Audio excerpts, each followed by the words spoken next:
Hallo Freunde, willkommen zu Michael Grant Klartext. Heute zu einem Thema, über das ich viele Zuschriften bekommen habe.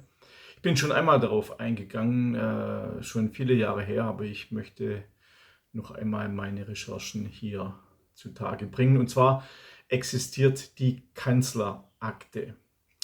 Gibt es ein geheimes Dokument der Alliierten, das jeder Bundeskanzler unterzeichnen muss, um deren Version vom Ablauf des Zweiten Weltkriegs zu verbreiten und deren Medienhoheit bis 2099 festlegt? Die Kanzlerakte. Bücher sind darüber geschrieben worden und im Internet wimmelte es von Halbwahrheiten, Lügen und Verschwörungstheorien. Also, liebe Freunde, was ist dran an diesem Gerücht? Die Kanzlerakte soll ein geheimes Papier sein, das die jeweilige Regierung der Bundesrepublik Deutschland zwingt, im Sinne der Alliierten zu handeln, deren Version vom Ablauf des Zweiten Weltkrieges zu verbreiten und ihnen die Medienhoheit bis zum Jahr 2099 zu sichern. Jeder Bundeskanzler hätte dieses Schriftstück, das ein Teil eines geheimen Staatsvertrages vom 21. Mai 1949 sein soll, nach dem Ablegen seines Amtseides unterzeichnen müssen.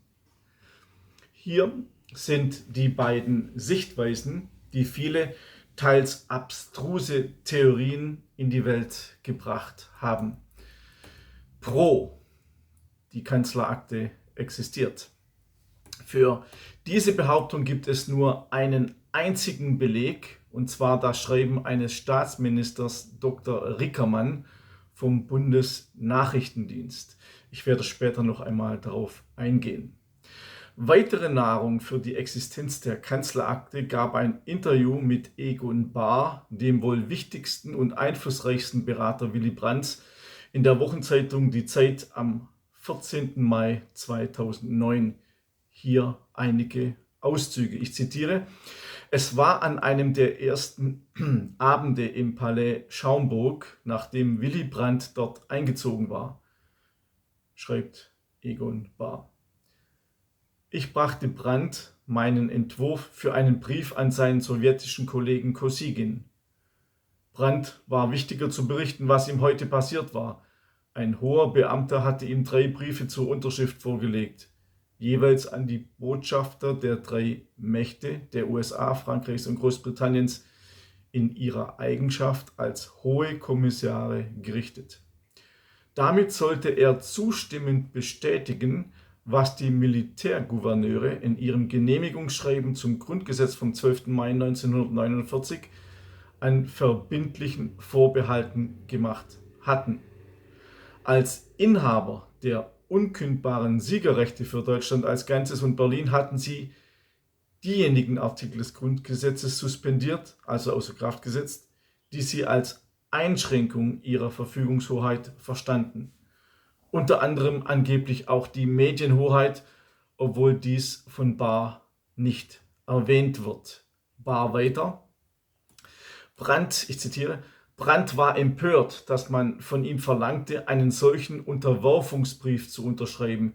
Schließlich sei er zum Bundeskanzler gewählt und seinem Amtseid verpflichtet. Die Botschafter könnten ihn wohl kaum absetzen.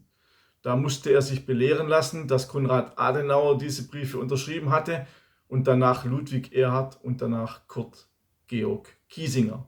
Er, also Brandt, schloss: Also habe ich auch unterschrieben, und hat nie wieder davon gesprochen. Zitat Ende. Bahr weiter, Zitat: Schon Adenauer hatte seine Anerkennung der alliierten Oberhoheit wie ein Staatsgeheimnis behandelt. Sie passte nicht so recht in die Atmosphäre 10 Tage vor der Staatsgründung, und die 3 Mächte hatten auch kein Interesse, diese Voraussetzung für den 23. Mai an die große Glocke zu hängen. Das blieb kein Einzelfall. Die Sieger pochten auf ihre unkündbaren Kompetenzen während dieser ganzen Zeitspanne, natürlich nicht nur vor der Geburtsstunde der Bundesrepublik, sondern auch als sie 1955 zu Verbündeten wurden. Zitat Ende. Dieses Interview sehen viele Befürworter, also auch aus Egon Bahrs Erinnerung, als Beweis dafür, dass die Kanzlerakte wirklich existiert. Kommen wir nun zum Kontra. Die Kanzlerakte gibt es nicht. Aber was sagt die Bundesregierung dazu, dass alle ihre Kanzler Schriftstücke unterzeichnen müssen, die die Souveränität des Staates immer noch in die Hände der ehemaligen Siegermächte legen? Das Bundeskanzleramt und das Presse- und Informationsamt der Bundesregierung antworten auf entsprechende Anfragen zum Thema wie folgt. Ich zitiere: Der geheime Staatsvertrag ist dem Reich der Legenden zuzuordnen. Diesen Staatsvertrag gibt es nicht. Und die Bundeskanzlerin, also damals noch Frau Merkel, musste selbstverständlich auch nicht auf Anordnung der Alliierten eine sogenannte Kanzlerakte unterschreiben, bevor sie ihren Amtseid ablegte. Die erbetene kurze Antwort lautet daher Nein. Zitat Ende. Mir sind folgende Ungereimtheiten während meiner Recherche aufgefallen. Erstens: Einen Staatsminister mit dem Namen Dr. Rickermann gab es in der Bundesrepublik nie. Er taucht nirgendwo auf, in keinem Schriftsatz, nirgendwo. Zweitens: Zudem fallen in seinem Schreiben, das er angeblich gemacht hat, kleine Fehler auf. So wird zum Beispiel kein Minister direkt angesprochen.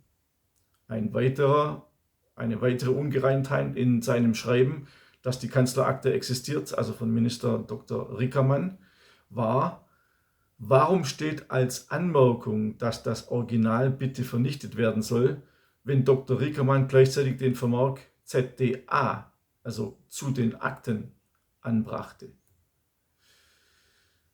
Wie gesagt, Dr. Rickermann gibt es und gab es nicht.